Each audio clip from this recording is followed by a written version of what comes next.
తీసుకో sir नक्को sir please sir गाड़ी बंद रखो हैंडल बंद हो रहा सर 10 बार हो रहा हमारा चल रहा ना लेफ्ट में टकरा चलो लेके जाओ ये तीसको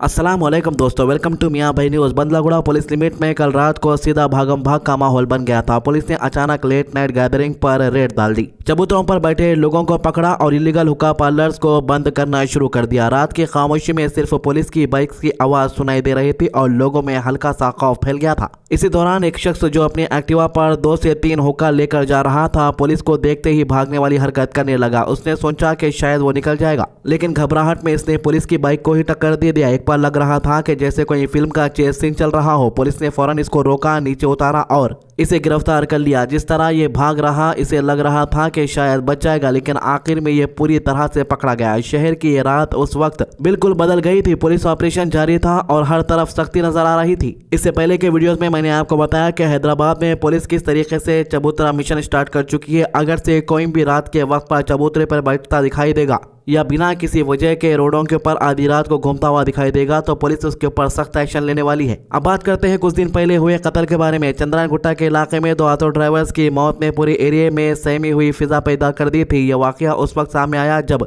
फारूक आजम मस्जिद, जो रुमान होटल के बिल्कुल मुकाबिल है, उसके पास एक ऑटो के अंदर सैयद इरफान और जहांगीर खान की लाशें मिली। दोनों की उम्र 20 से 30 साल के दरमियान थी और दोनों की मौत ने मोहल्ले में गहरी बेचैनी पैदा कर दी। ऑटो से इंजेक्शन और खाली सिरिंजेन मिलने पर पुलिस को पहले ही अंदाजा हो गया था कि यह मामला किसी साधारण बीमारी या हमेशा की मौत जैसा नहीं है, बल्कि कुछ ज्यादा ही पेचीदा और मशकूक है। पुलिस ने लाशें उस्मानिया भेजकर पोस्टमार्टम का इंतजाम किया, लेकिन जैसे जैसे तहकीकात आगे बढ़ी, चंद घंटों में पूरा मामला एक खौफनाक वाकये की तरह खुलकर सामने आया। पुलिस को पता चला कि इरफान ने 2 दिसंबर की रात अपने दोस्त जहांगीर को फोन करके टेरमाइन नाम का इंजेक्शन मंगवाया था, जो वो लोग आधी रात की नशावर आदत के तौर पर कभी कभी इस्तेमाल करते।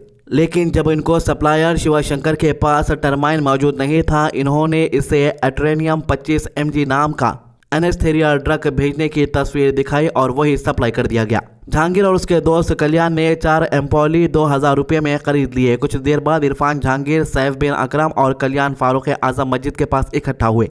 उन्होंने शास्त्रीपुरम के फातिमा मेडिकल से सिरिंजिन लेकर यहाँ ही इंजेक्शन लगाने का इरादा बनाया। इरफान ने 3 सिरिंजों में एड्रेनियम भरा और सबसे पहले सैफ को इंजेक्शन लगा दिया। इंजेक्शन लगते ही सैफ को चक्कर आने लगे और उसकी तबीयत खराब हो गई। ये देखकर कल्याण घबरा गया और वहां से फरार हो गया। कुछ वक्त बाद जब सैफ होश में आया तो उसने देखा कि इरफान और जहांगीर दोनों जमीन पर बेजान पड़े हैं। दोनों ने खुद को इंजेक्शन लगाया था और दोनों ही वहां पर दम तोड़ दिए थे। जब पुलिस ने मामला गहरा कर देखा तो एक हैरान कुल सच्चाई सामने आई। पता चला कि एट्रेनियम इंजेक्शन हैदराबाद के एबीएस हॉस्पिटल चिकड़पल्ली से चोरी किए गए थे। यहाँ पर एक वार्ड बॉय कौडी आकाश, जो खुद ही टर्माइन, गांजा और शराब का आदी था, उसने नवंबर 26 को ऑपरेशन थिएटर की सफाई करते वक्त 4 वायल्स चुरा लिए थे। वहाँ के सर्जन डॉक्टर जयपाल रेड्डी, जो हॉस्पिटल का चेयरमैन भी है, उन्होंने 25 एट्रेनियम ही खरीदे थे, लेकिन सर्जरी में 4 इस्तेमाल करने के बाद बाकी बचे हुए वायल्स को ना ठीक से रिकॉर्ड किया गया और ना ही सिक्योरिटी का कोई इंतजाम किया। हॉस्पिटल में इस कदर लापरवाही थी कि एनेस्थीसिया जैसी कीमती और कंट्रोल शुदा ड्रग्स का ना बिल बनाया गया और ना ही स्टॉक रजिस्टर में एंट्री किया गया। इस बेपरवाही का एक और किरदार मोहम्मद विकारुद्दीन निकले, जो एक GNM स्टूडेंट और सर्जरी असिस्टेंट थे। उन्होंने तस्दीक की कि वो सर्जरी के लिए दवाएं अरेंज करते थे, लेकिन बाकी बचे हुए एट्रेनियम के वायल्स को ओटी में ही खुला छोड़ दिया था। इसी खुली बेपरवाही का फायदा उठाते हुए आकाश ने वायल्स चुराकर शिवाशंकर को बेच दिए, जिसने फिर यह ड्रग जहांगीर और कल्याण तक पहुंचाए। यूं हॉस्पिटल की लापरवाही, वार्ड बॉय की चोरी और ड्रग सप्लाई के लीगल नेटवर्क ने मिलकर एक ऐसा सिलसिला पैदा किया जो आखिर 2 जवान जिंदगियों को निगल गया।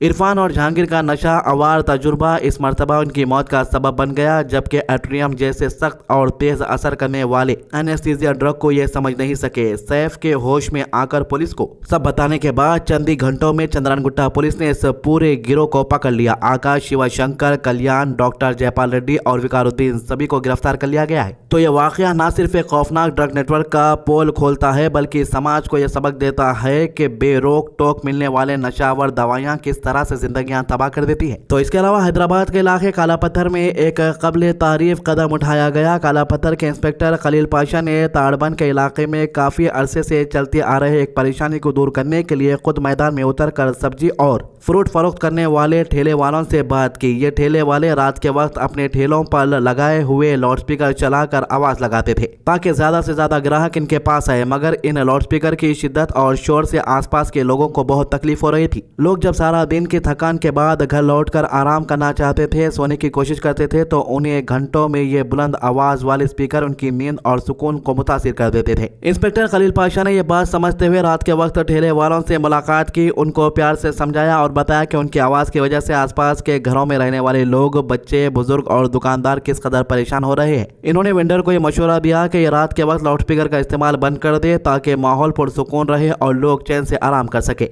ये पुरसुकूनी को बरकरार रखने की कोशिश एक मिसाल है कि कैसे एक ऑफिसर अपनी कौम की बेहतरी के लिए खुद लोगों तक पहुंचकर उनको समझा सकता है। आखिर में इलाके के लोगों ने उम्मीद का इजहार किया कि आगे भी इस तरह के कदम उठाए जाते रहेंगे ताकि सब एक बेहतर, खामोश और सुकून भरे माहौल में अपनी जिंदगी गुजार सके। तो गुजरात में पुलों के गिरने का सिलसिला रुकने का नाम नहीं ले रहा है। आज फिर एक और वाकया सामने आया है जिसने लोगों के बीच बेहद तशवीश पैदा कर दी है। वलसद के इलाके में औरंगा दरिया पर तैयार किया जा रहा ज़ायरे तामीर पुल अचानक गिर गया। खुशकिस्मती से किसी की जान नहीं गई, लेकिन इस हादसे ने काफ़ी लोगों को हिला कर रख दिया है। शुरुआती मालूमात के मुताबिक कम अज़ कम 4 मजदूर जख्मी हुए हैं। वाकया जब पेश आया तो साइट पर तकरीबन 105 मजदूर मौजूद थे और पुल के गिरते ही वहां अफरा तफरी मच गई। मजदूर भाग दौड़ में अपनी जान बचाने की कोशिश करते रहे, जबकि जोर जोर की चीखें और धूल के बादल ने माहौल को और भी दहशतनाक बना दिया। हुकूमत की जानिब से फौरन ही इन्वेस्टिगेशन का आगाज कर दिया गया ताकि ये पता लगाया जा सके कि आखिर हादसा किस वजह से पेश आया। क्या इसमें तामीराती कमियां जिम्मेदार है? अखिलेश यादव हैदराबाद में आए और केटीआर से मुलाकात की। अखिलेश यादव ने कहा कि सियासत में जीत और हार दोनों ही एक मामूली सी बात होती है। ये दोनों चीजें अक्सर लोगों को मौका देती है कि वो किसी भी पार्टी को कारकर्दारी और उसकी पॉलिसियों को दोबारा से देख समझ सके। उत्तर प्रदेश में समाजवादी पार्टी के सफर का हवाला देते हुए इन्होंने कहा कि पहले हमने भी बहुत कम सीटें जीती थी, लेकिन लोग हमेशा हमारे साथ खड़े रहे। उनकी हिमायत की वजह से हमने आज बीजेपी को उत्तर प्रदेश में दूसरे नंबर पर ढकेल दिया है। इन्होंने कहा कि कोई भी ये पहले से नहीं बता सकता कि लोग कब और किसको अपना साथ देंगे। अगर कोई पार्टी आवाम से जुड़ी रहे, उनकी बात सुने, उनके दुख दर्द को समझे, उनके बीच में रहे, तो आवाम भी ज़रूर उस पार्टी को एक मौका देती है। अखिलेश यादव ने उम्मीद का इजहार करते हुए तेलंगाना में भी इसी तरह का बदलाव देखने को मिल सकता है कहा। इनका कहना था कि जब लोग किसी पार्टी की मेहनत को महसूस करते हैं, जब उनको लगता है कि यह पार्टी वाकई उनके मसाइल को हल करना चाहती है, तो फिर आवाम का रुख बदलने में देर नहीं लगती। यह सियासत का दस्तूर है, वक्त बदलता रहता है, सोच बदलती रहती है और आवाम जब फैसला करती है तो पूरा मंजर ही बदल कर रख देती है। अखिलेश यादव ने यकीन से कहा कि तेलंगाना में भी लोग इस तब्दीली को अपनाने के लिए तैयार होंगे। बस जरूरत इस बात की है कि पार्टी आवाम के साथ मजबूत तौर पर जुड़ी रहे, इनके बीच का रिश्ता और मुस्तहकम बनाए रखे और इनके मसाइल का हल ढूंढने की कोशिश जारी रखे। इनका पैगाम यह था कि सियासत सिर्फ कुर्सी का खेल नहीं, बल्कि लोगों के दिल जीतने का सफर है। जो पार्टी सच्चे दिल से लोगों तक पहुंचती है, वो कभी तनहा नहीं रहती। आवाम उनके साथ चल पड़ती है और फिर सियासत का रुख बदलना देर नहीं लगती। तो ये थे मामलों के अभी तक के अपडेट। हमारे चैनल को सब्सक्राइब कीजिए, वीडियोस को ज़्यादा से ज़्यादा शेयर कीजिए। अल्लाह हाफिज़।